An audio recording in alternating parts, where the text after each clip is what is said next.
Hola, buenos días, buenas tardes o buenas noches. Este es un nuevo episodio de Digresiones.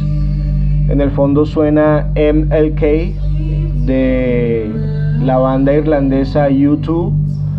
Esto se encuentra en el álbum de Unforgettable Fire del año 1984. Y bueno, MLK son las iniciales de Martin Luther King, quien para empezar con este mes de efemérides, Martin Luther King fue asesinado un 4 de abril del año 1968.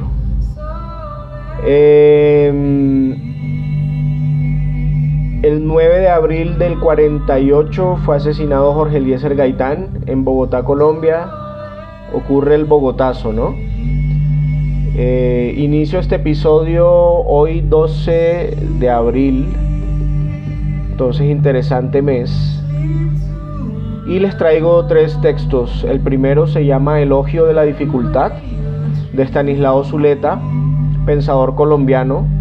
Elogio de la dificultad es el discurso de aceptación del doctorado honoris causa en psicología que le otorga la Universidad del Valle en el año de 1980, y Elogio de la dificultad es ese discurso.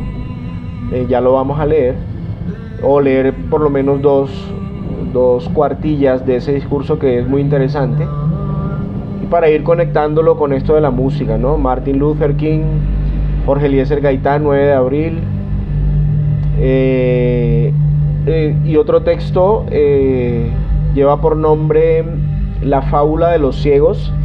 Es un cuento corto de Hermann Hesse, que también es un premio Nobel, precisamente del año 48, o 46 o 48, es premio Nobel, cerca del año en que muere Jorge Eliezer Gaitán. Miren qué coincidencia.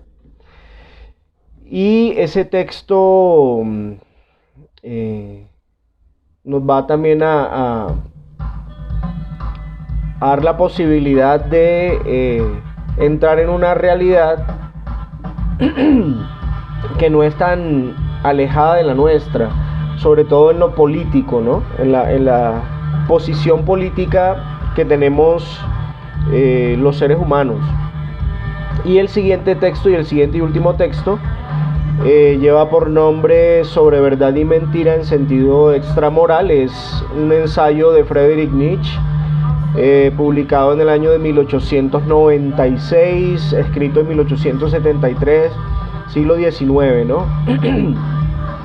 Y entre otras cosas es una crítica mordaz al conocimiento, o a la idea esta de endiosar la ciencia, cuando termina siendo, al final de cuentas, un engaño del ser humano para sentirse importante en la existencia de la cual no tiene claridad absoluta, ¿no? Parece que esto se puede descargar. Voy a conectarlo un poco acá. Sigue sonando en el fondo la banda irlandesa U2. Ok, ahí siguió. Bueno, iniciemos. Entonces, el primer texto decía Elogio de la dificultad, de Estanislao Zuleta, y dice así. Voy a leer 2 páginas. La pobreza y la impotencia de la imaginación nunca se manifiestan de una manera tan clara como cuando se trata de imaginar la felicidad. Entonces comenzamos a inventar paraísos, islas afortunadas, países de cucaña. Una vida sin riesgos, sin lucha, sin búsqueda de superación y sin muerte, y por tanto también sin carencias y sin deseo. Un océano de mermelada sagrada, una eternidad de aburrición, metas afortunadamente inalcanzables, paraísos afortunadamente inexistentes.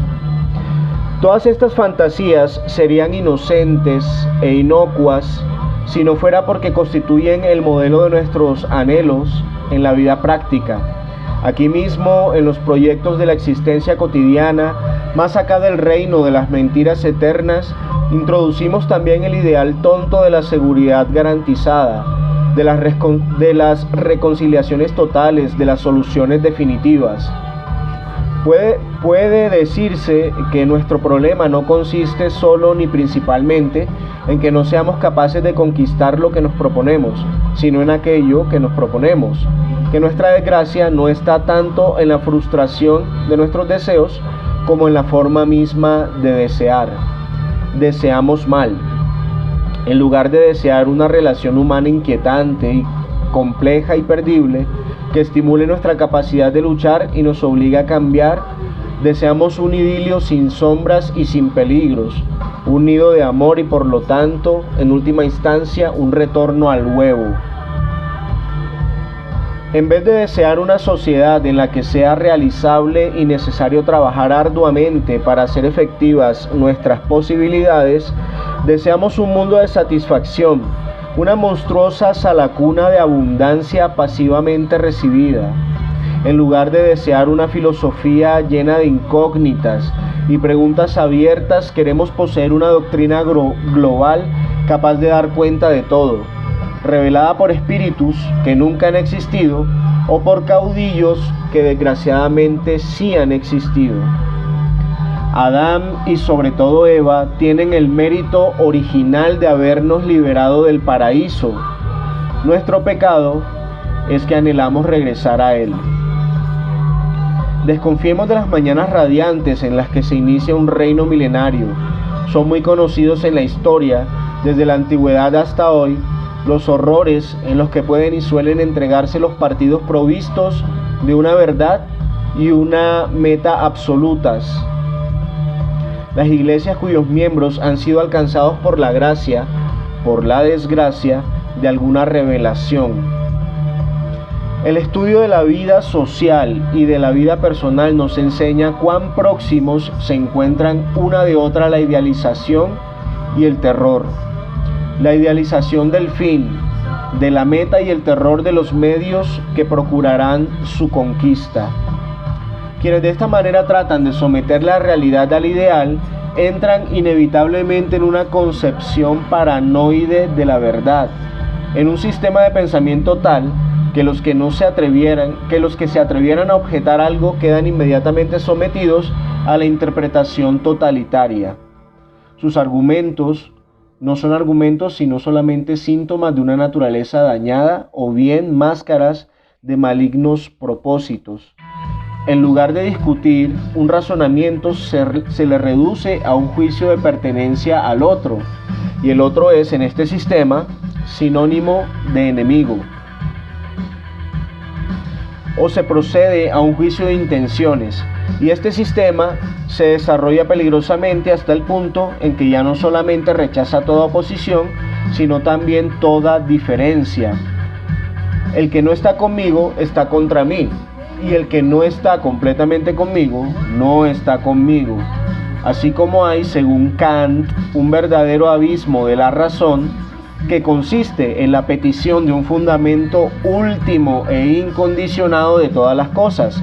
Así también hay un verdadero abismo de la acción que consiste en la exigencia de una entrega total a la causa, absoluta, y concibe toda duda y toda crítica como traición o como agresión.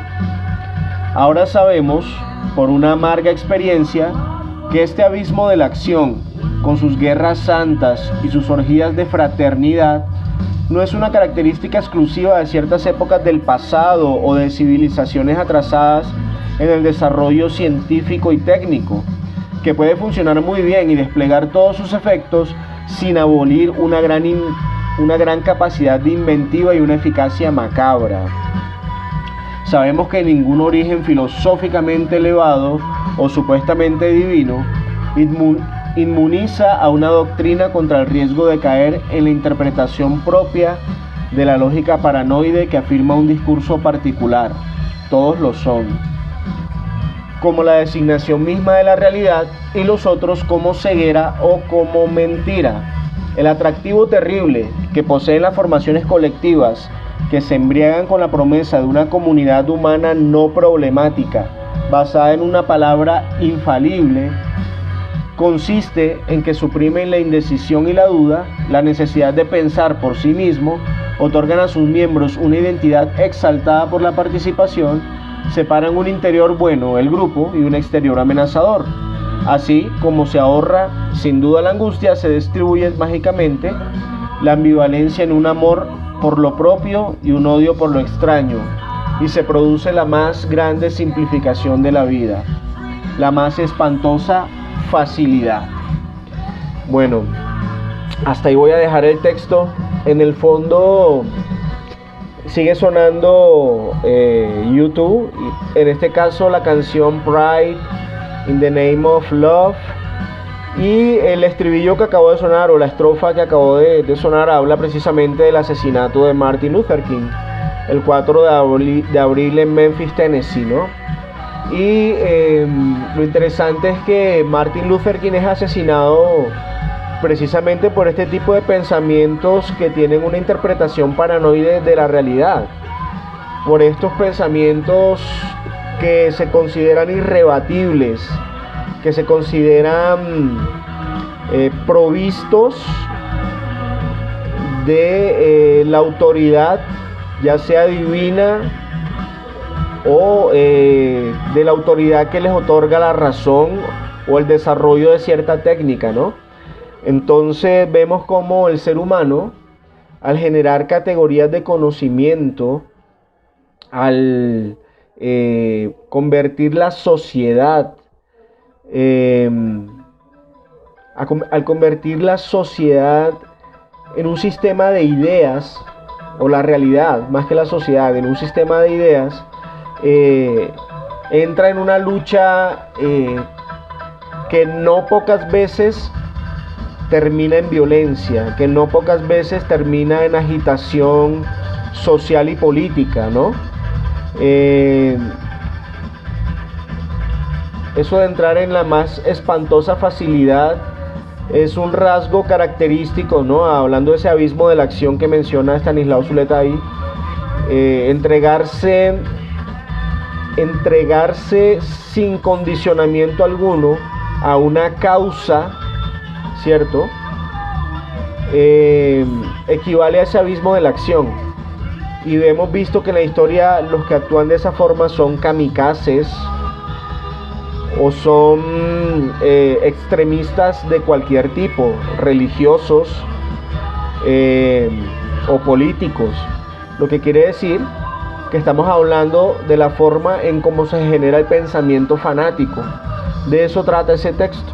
Entonces la invitación es a terminarlo de leer, porque de hecho luego también nos habla acerca de cómo concebimos las ideas del otro, cómo aplicamos un cierto sistema valorativo condicional con el otro, con el opuesto, y un sistema circunstancial con uno mismo. Y en esa forma se justifican los fracasos y los logros a través de una balanza completamente desequilibrada. Si lo que a mí me ocurre, si los fracasos que me acontecen como individuo son por las circunstancias y no por otras razones, los fracasos del otro, en este caso, son asumidos como son atribuidos a su esencia, a su pereza, a su mala fe, a su mala voluntad. Casi siempre vemos en el otro lo negativo, y a nosotros aplicamos a nuestra forma de ser y de actuar en el mundo, aplicamos un sistema valorativo mucho más laxo, ¿no? Mucho más flojo, perezoso, nada riguroso, cuando es lo que deberíamos asumir, tal vez para llevar una vida un poco más ética, ¿no? Sobre todo en un tiempo histórico en el que los valores se han ido disgregando, y de esto también tratan los textos de alguna forma. El siguiente texto es La fábula de los ciegos, de Hermann Hesse, un premio Nobel de literatura de origen alemán. Este texto fue escrito en 1929, dato curioso, el año en que nace Martin Luther King, de quien hablábamos hace un momento, quien fue asesinado, ¿no?, por esta intolerancia de la segregación racial en Estados Unidos en los años 60, ¿no?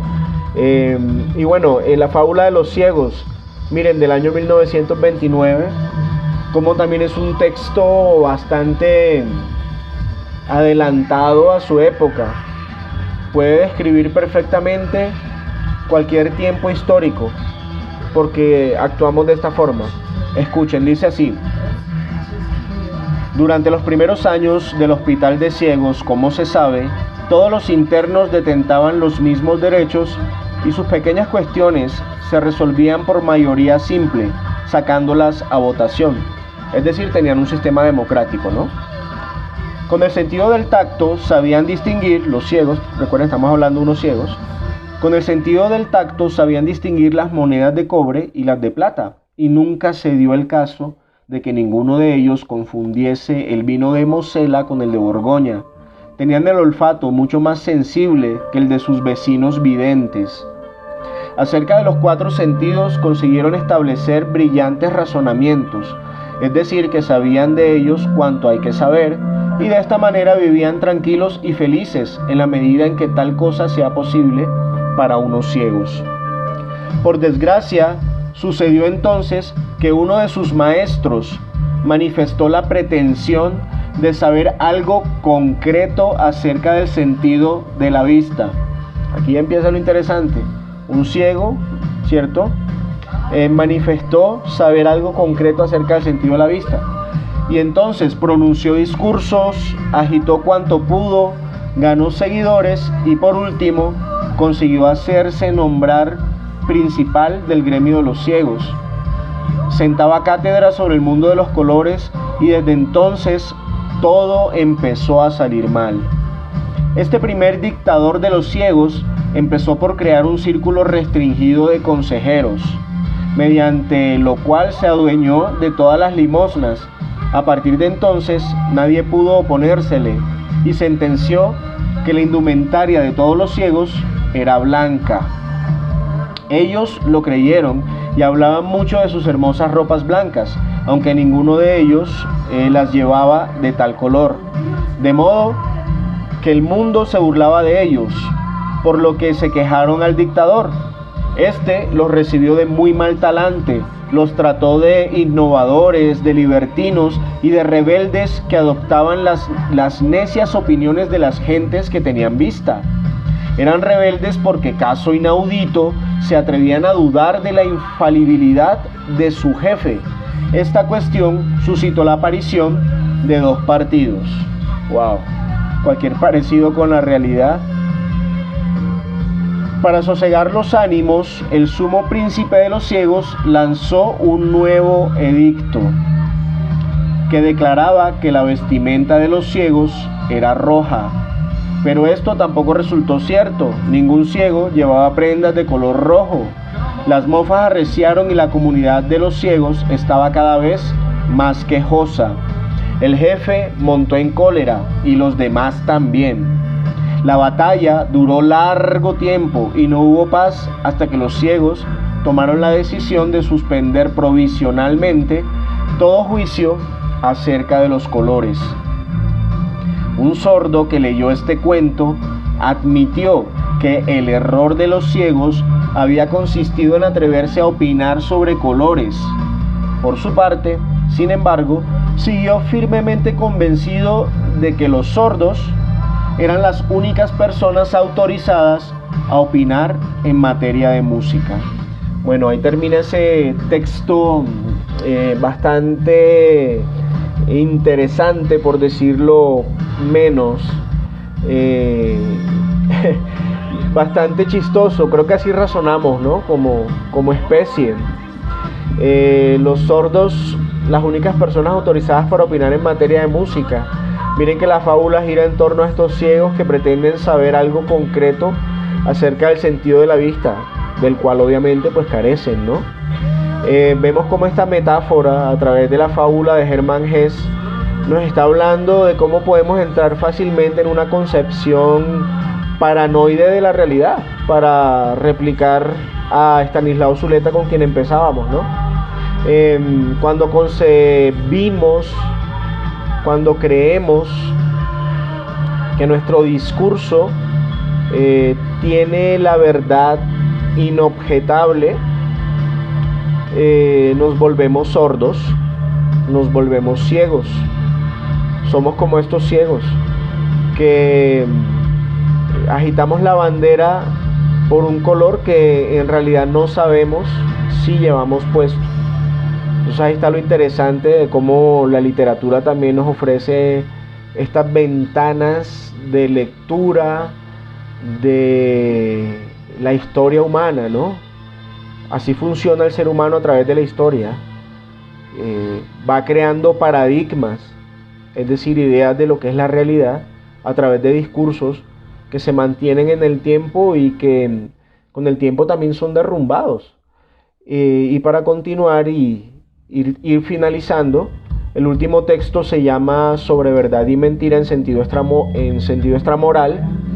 Es un ensayo de Friedrich Nietzsche, publicado en 1896, escrito realmente en 1873.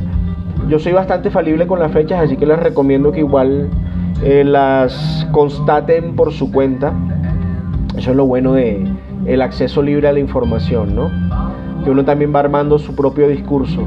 Bueno, el texto, les decía, sobre verdad y mentira en sentido extramoral, comienza de la siguiente manera. El título: el origen metafórico del lenguaje y del conocimiento, la fábula científica del mundo. Dice así: en algún apartado rincón del universo centelleante, desparramado en innumerables sistemas solares, hubo una vez un astro en el que animales inteligentes inventaron el conocimiento. Fue el minuto más altanero y falaz de la historia universal. Pero al fin de cuentas, solo un minuto. Tras breves respiraciones de la naturaleza, el astro se heló y los animales inteligentes hubieron de perecer. Wow, bueno, acá hacemos una pausa porque para que podamos penetrar a profundidad en lo que nos está diciendo Friedrich Nietzsche acá, tenemos que tener en cuenta que está haciendo una crítica mordaz, socarrona, a las ideas de Hegel, quien sostenía que el espíritu, entendido como conocimiento, el espíritu humano, era la corona del universo, la corona del cosmos. Y Nietzsche empieza derrumbando esto de entrada, ¿no? Diciéndonos que en este universo centellante hubo un minuto muy falaz de la historia universal, que fue la invención del conocimiento. Entonces, de entrada coloca a ras de lo más bajo posible el orgullo científico, la idea científica, ¿no? La critica mordazmente porque, entre otras cosas, también Schopenhauer, ¿no? En su segundo tomo del libro El mundo como voluntad y representación, también comienza con una metáfora, cuenta la metáfora o la fábula de la ciencia, del ser humano que se cuestiona su posición en un mundo frío e incomprensible, en la medida en que entiende a través de la ciencia que su existencia se ha dado por el azar de un cuerpo celeste que está en una posición precisa y exacta ante un astro mayor que le proporciona luz y calor para que se desarrolle la vida en ella, ¿no? Esa es la explicación científica de la vida, ¿no? Y de la vida humana. La vida humana aparece, según esta explicación, gracias al azar.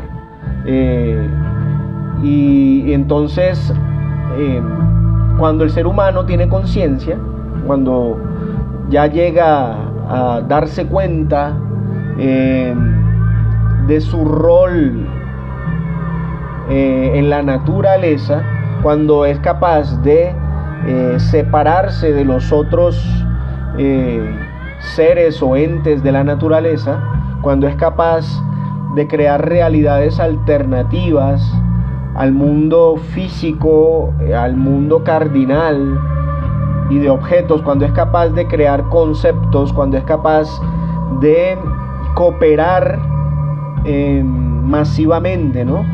Cooperar en multitud, para que pueda sobrevivir cualquier discurso, ideología, movimiento o pensamiento colectivo. Debe haber una cooperación, debe haber un lenguaje compartido o una lengua compartida, ¿no? Para poder asumir o hacer parte de ese movimiento. En ese orden de ideas, nosotros nos integramos a la sociedad a través de la religión, a través del movimiento político, a través de las corrientes artísticas, a través de las distintas corrientes académicas también. Es decir, creamos sistemas jerárquicos, intersubjetivos, de pensamientos o de ideas que constituyen la realidad. Es decir, es una falacia, ¿no? Son constructos hechos a partir de abstracciones. Entonces continúa Nietzsche diciendo: alguien podría inventar una fábula semejante, pero con todo no habría ilustrado suficientemente cuán lastimoso, cuán sombrío y caduco, cuán estéril y arbitrario es el estado en el que se presenta el intelecto humano dentro de la naturaleza. Hubo eternidades en las que no existía. Cuando de nuevo se acabe todo para él, o sea, para el ser humano, no habrá sucedido nada, puesto que para ese intelecto no hay ninguna misión ulterior que conduzca más allá de la vida humana. No es sino humano, y solamente su poseedor y creador lo toma tan patéticamente como si en él girasen los goznes del mundo. Pero si pudiéramos comunicarnos con la mosca, llegaríamos a saber que también ella navega por el aire poseída de ese inmenso patos. Patos es un término griego, ya lo explico. Y se siente el centro volante de este mundo, ¿no? La mosca. Si pudiéramos preguntarle, ella se sentiría también tal vez el centro volante de este mundo. Nada hay en la naturaleza, por despreciable e insignificante que sea, que al más pequeño soplo de aquel poder del conocimiento no se infle inmediatamente como un odre. Y bueno, dice, y luego más adelante dice, el más soberbio de los hombres, el filósofo, está completamente convencido de que desde todas partes los ojos del universo tienen telescópicamente puesta su mirada en sus obras y pensamientos. Entonces, como podemos observar, hace una crítica mordaz a la tecnolatría, es decir, a esa adoración a la técnica, a la ciencia, al conocimiento, ¿no? A la filosofía misma. Somos un ente muy particular de la naturaleza, capaz de crear discursos.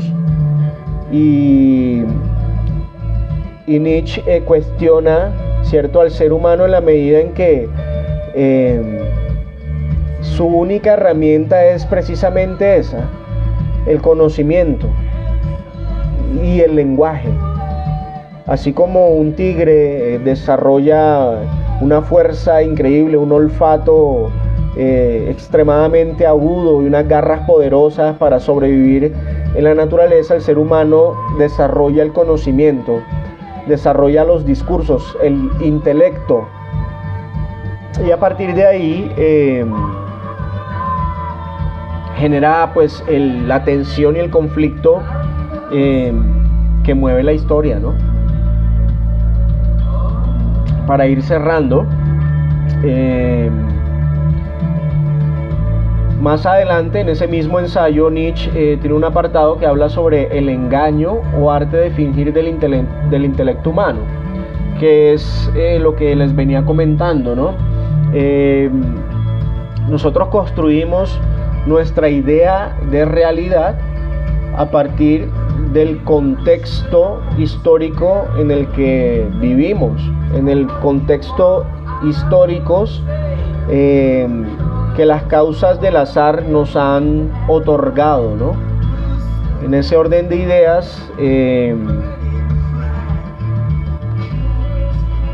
el conocimiento es perenne también o cambia con cierta frecuencia, y tal vez la mejor manera de enfrentarnos a la realidad, de enfrentarnos al mundo, ¿cierto? Tal vez la mejor manera de hacerlo es en una relación dialéctica con él, que entre otras cosas, por naturaleza, no podemos desligarnos de esa relación dialéctica, es decir, se da constantemente. Que no seamos conscientes de ella a veces es otra cosa, ¿no?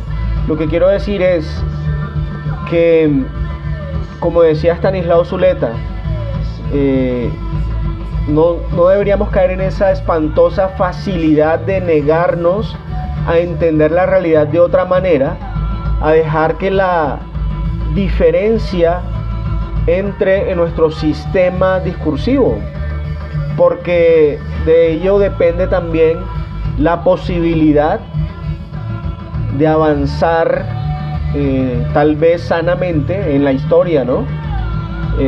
Lo que quiero decir es que muchas veces nos dejamos arrastrar por un pensamiento fanático e inventamos estas fábulas como la de los ciegos, unas sociedades que se polarizan de una forma tan violenta que termina muchas veces en la propia aniquilación, ¿no? Entonces, la invitación es a acercarnos a estos textos que quería compartirles: Elogio de la dificultad, la fábula de los ciegos de Hermann Hesse, y sobre verdad y mentira en sentido extramoral, que de verdad es muy interesante y que nos pone en cuestión acerca de esa arrogancia que muchas veces tenemos en considerarnos el centro del universo, ¿no? En que somos necesarios para Dios, incluso cuando no tenemos certeza absolutamente de nada. Entonces, que tengan una feliz tarde, un feliz día o una feliz noche según el caso. Este fue otro episodio de Digresiones. Nos vemos pronto con otros textos, otra música y bueno, más conexiones históricas y datos que no son para nada aburridos si nos ponemos a curiosear en la historia, ¿no? Para entendernos un poco, para tomar posición de nuestra forma de relacionarnos con el mundo. Entonces, nos vemos en otra ocasión y muchas gracias.